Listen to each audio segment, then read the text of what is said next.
This is a 5.56, a caliber that most of you are familiar with, along with a 7.62 by 39.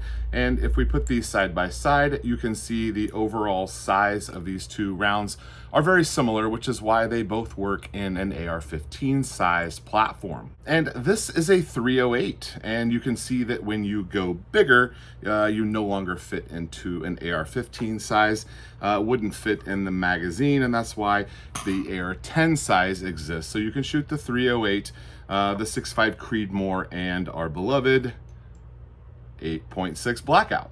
Many of you may not be familiar with the 8.6 Blackout. It's really the big brother of the 300 Blackout. What they did for AR-15 and 300 Blackout, the folks at Q have now done that for the AR-10 size platform. So you've got a 308 size case that is now popped out to fit a 338 size bullet. Thus the 8.6 millimeter 338 caliber. The 8.6 Blackout is the big brother of the 300 Blackout. Same philosophy for two different platforms of guns. The AR-10 has kicked some people around as they're building them, trying to shoot this 8.6 Blackout round. The AR-10 is just not as congruent of a platform as we have with the AR-15. I, for one, several years ago, made multiple mistakes in building several 8.6 Blackouts and had a little bit of trouble with that. I thought that what I knew in the AR-15 would contribute to my success in the AR-10, and it simply didn't. I had rails with different heights. I've had pens that don't line up from upper receivers and lower receivers.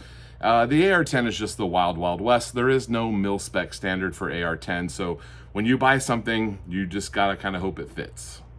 In addition to that, the world of the subsonic shooter is a new world to me, and I'm loving living in that world.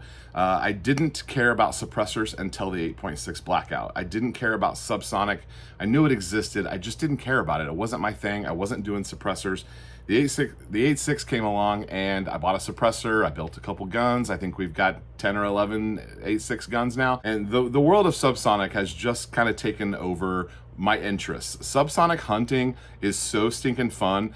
If you're just shooting hogs or deer out to a couple hundred yards, you really don't need a supersonic bullet to do that. You just need a well-designed bullet like the 8.6.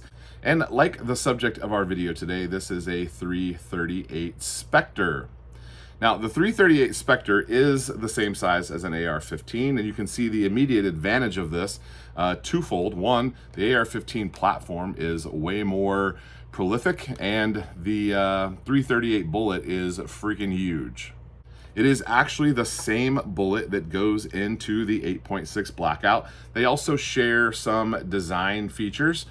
The shoulder is much more pronounced on the 8.6 Blackout. It's a little bit more of an improved cartridge, whereas the 338 Spectre looks a little bit more like a 300 Blackout with a very mild bump there from the neck to the case body. But nonetheless, a really cool looking round. 6 months ago, I had never heard of the 338 Spectre, and when I realized it had some things that it shared from the 8.6 Blackout, I was interested in it. Went hunting with the guys from How Works Ballistics. He showed me his 338 build. I shot it a few times. We messed around with all sorts of load. It's been around for a long time, but it never really caught on. The 8.6 Blackout is one of the hottest rounds of the last 2 years, and it's got a lot of people interested in it. I am still very much going to be focused as a channel and as a person on the 8.6 Blackout, but I do have other interests as well. We love building 5.56 guns, Grendels, 308, 6.5 Creedmoor, in addition to the 8.6 Blackout, and I feel like there is some room in my life for an AR-15 that shoots a 338 bullet with a suppressor. So after shooting his, playing with some load development, and realizing I already have a lot of the stuff that I need, I figured that I would reach out to a couple of our channel sponsors and see if they also were interested in seeing a 338 Spectre happen on the channel. Lots of people to thank for putting this together. Number one is Anderson Manufacturing. The upper, lower handguard were all Anderson Manufacturing.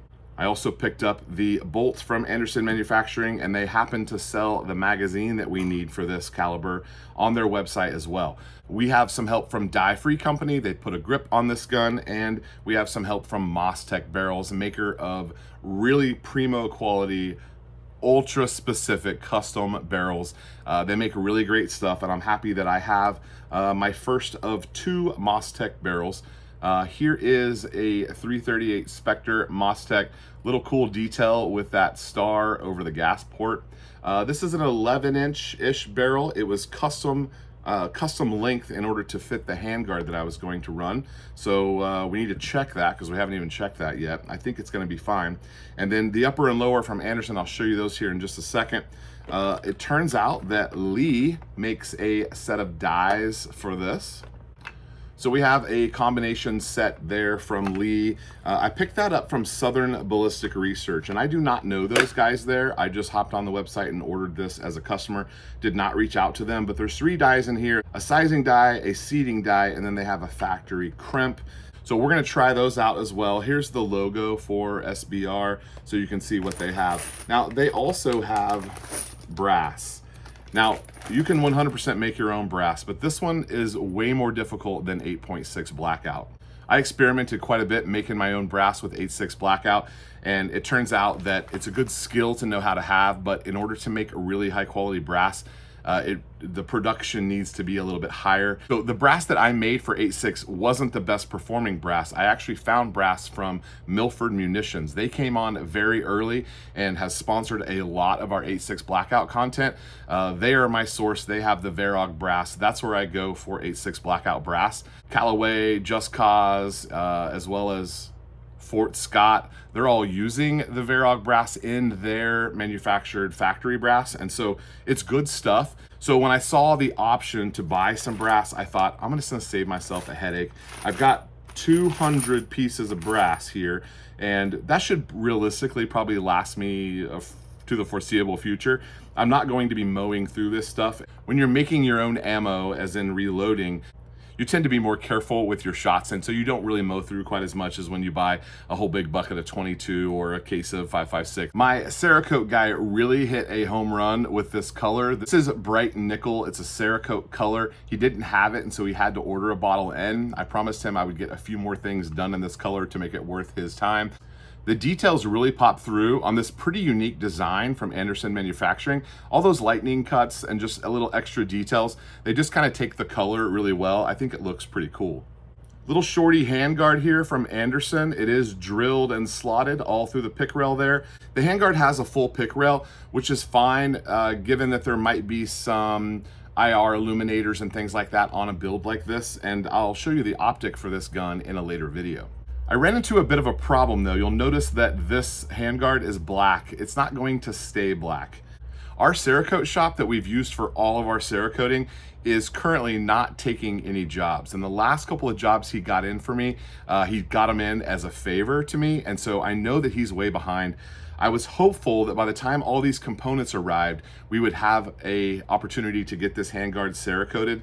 Not gonna happen, but it can still happen in the future. But for now, we're gonna do something really interesting that I've had success with before, and we're gonna hit this with some gloss Rust-Oleum. I might hate it, but it's just spray paint, so Cerakoter can bead blast it off and go ahead and hit this with Cerakote down the road if we don't like it. This is gonna be a completely gray build. It might look kind of cool with a black handguard. The suppressor is still gonna be black. The bolt carrier and the mag are gonna be black, as well as the controls on the gun will also be black. So it's not gonna be a completely custom job, but we're gonna get really close. And I think it's gonna be really great. There it is once again with the Kung Fu from Die Free. Will look something like that, and I do have a titanium buttstock that we're gonna put on there. This will be a titanium-ish color. It's called Winter Gloss Gray. And the bolt carrier group, for now, we're gonna run this Anderson. Now, here's what you need in order to convert an AR-15 or build an AR-15 in 338 Spectre. You definitely need a barrel chambered in 338 Spectre. You can't shoot other calibers down other barrels. Just in general, apply that philosophy to everything that you're doing. If it's not chambered for that round, do not put that bullet in there and pull the trigger. That will save you some headache. It runs off of a 6.8 SPC bolt carrier group, so these are relatively standard. The 6.8 SPC isn't really super popular, but you can find these from several manufacturers. We're gonna try the one out from Anderson and see how it works. You also need an SPC magazine 6.8. This is from a company called ASC, and they're out of Connecticut. Now it is an AR-15 magazine, but it does have a different follow in there. So that follower is what allows this to feed more reliably. So it is recommended that you use a 6.8 SPC magazine. But you can see the handguard. I need to pop it on down to the receiver, and then our titanium and our gray right there. We're gonna have a third or fourth color of gray that's going to be on the handguard, but we'll just kind of have to see what we think about that and what it looks like.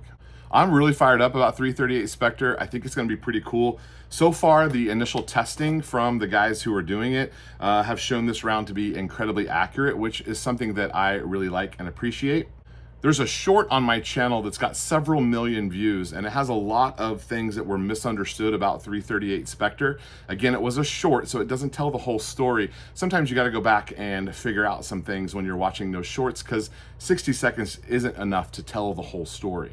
There'll be way more shooting on the channel once this gun is done. The guys at Howlworks have 2 338 Spectres going now. And so we can run out, we're gonna build one, we're gonna test them, we're gonna see how we do. Howlworks does have loaded ammo for this. So if you don't wanna mess with reloading, you can still play with a really unique round. Sales have gone up on that quite a bit. There is not very much content on YouTube at all in regards to 338 Spectre. A couple other people on YouTube have played with it, but I'm hoping to do a full diagnosis of it from the build to the reloading to the shooting, and ultimately we'll shoot a pig with it.